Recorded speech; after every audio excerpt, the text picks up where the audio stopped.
안녕하십니까, 제이스픽입니다. 이번 영상은 프로그래밍 언어 파이썬에 대한 레슨 첫 번째 시간입니다. 파이썬은 2020년 1월 현재 TOB 인덱스에서 3위를 차지하고 있을 정도로 전 세계에서 가장 많이 쓰이는 프로그래밍 언어의 하나입니다.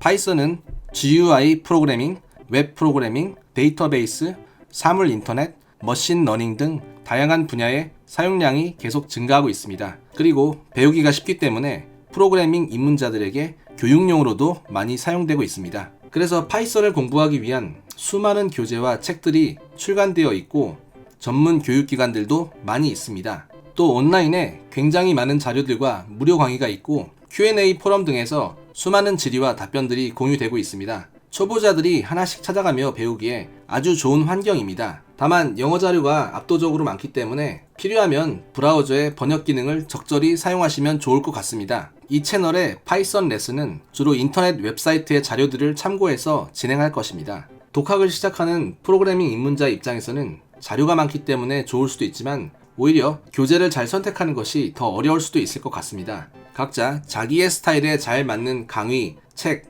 웹사이트, 어플 등에서 선택하시면 됩니다만 국내에서는 한글로 정리가 잘 돼 있는 박응용 작가님의 점프 투 파이썬을 추천합니다. 직접 제작하신 온라인 서비스인 위키독스에서는 책의 내용이 무료로 공개되어 있고 오프라인 책이나 이북으로도 구매할 수 있습니다.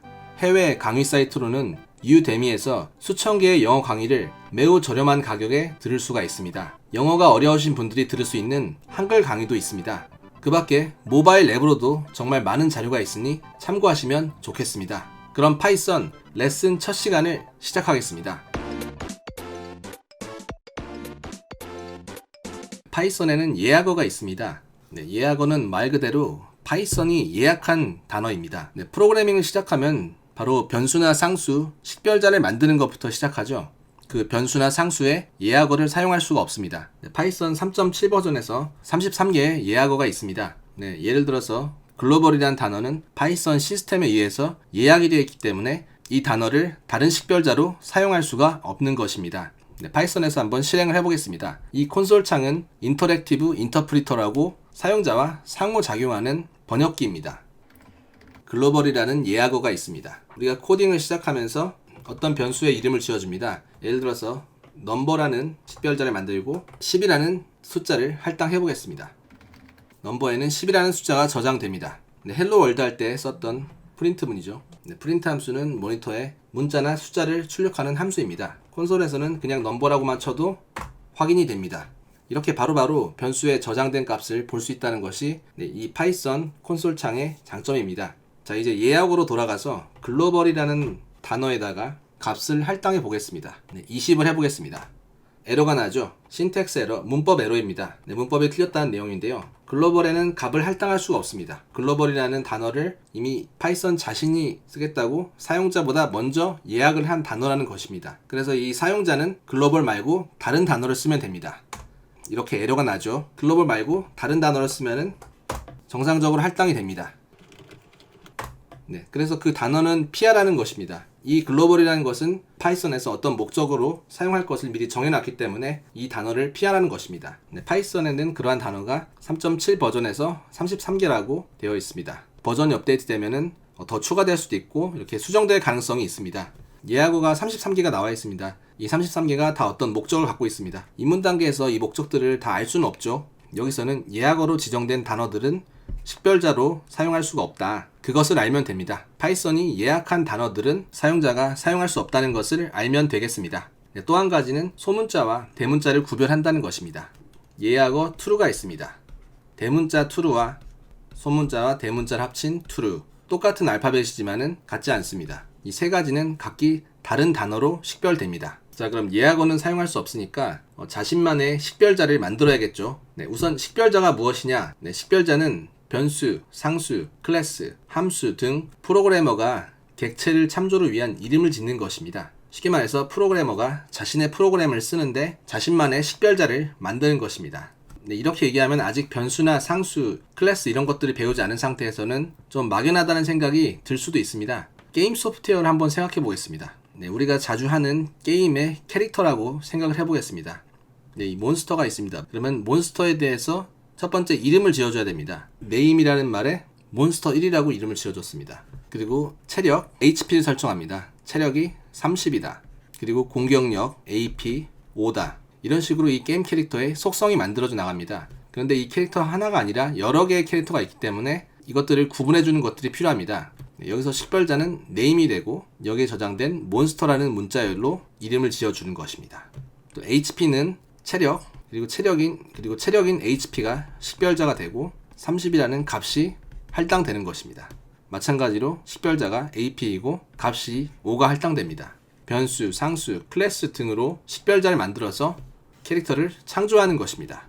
이 식별자의 변수, 상수, 클래스, 함수 등에 대해서는 각각의 단원에서 자세히 보게 됩니다. 그래서 이 식별자를 만드는 규칙이 있습니다. 아무렇게나 하면 안 되고 이 파이썬의 규칙에 따라서 작성할 수 있습니다.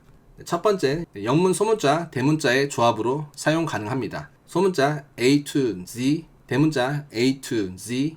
아까 말했듯이 소문자로 이루어진 ABC나 소문자 A하고 대문자 B, 소문자 C로 이루어진 ABC는 같지 않습니다. 이것이 두 개가 다른 이름이라는 것을 말합니다. 두 번째는 언더스코어를 씁니다. 일상화에서 띄어쓰기 할 때 언더스코어를 써주면 좋습니다. 이런 식으로 쓰면 됩니다. my number.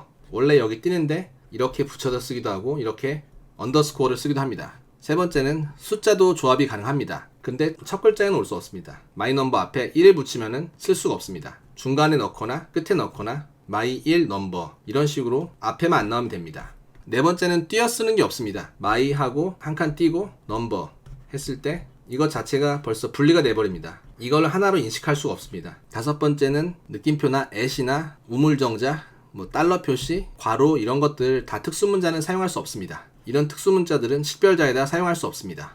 그 다음에 여섯 번째, 아까 말한 것처럼 예약어는 당연히 사용 불가능합니다. 콘솔로 한번 테스트 한번 해보겠습니다. ABC라는 변수에 1을 할당하겠습니다. ABC를 확인해 봅니다. 1이죠. 그 다음에 A, 대문자 B, C에 할당합니다. 대문자 BC에 2를 할당하겠습니다. 그러면 ABC, 소문자 ABC와 소문자 A하고 대문자 B, 소문자 C는 다른 변수입니다. 그 다음에 언더스코어, 마이넘버 5. 네, 마이넘버에 5가 할당되었습니다. 마이넘버에다가 숫자 1을 붙여서 다시 4를 할당해 보겠습니다. 4가 할당이 잘 됐습니다. 숫자를 먼저 쓰고 마이넘버에다가 숫자 10을 할당해 보겠습니다. 네, 신텍스 에러가 나죠. 문법 에러입니다. 여기 표시된 것처럼 1이 앞에 나왔기 때문에 숫자가 변수의 앞에 나와 있기 때문에 문법이 틀렸다라는 겁니다. 그리고 마이하고 띄고 넘버 또 10을 할당해 보겠습니다. 문법 에러가 납니다. 이 빈칸이 있으면 안 되는 거죠. 그 다음에 특수 문자로 한번 써보겠습니다. special word at 15.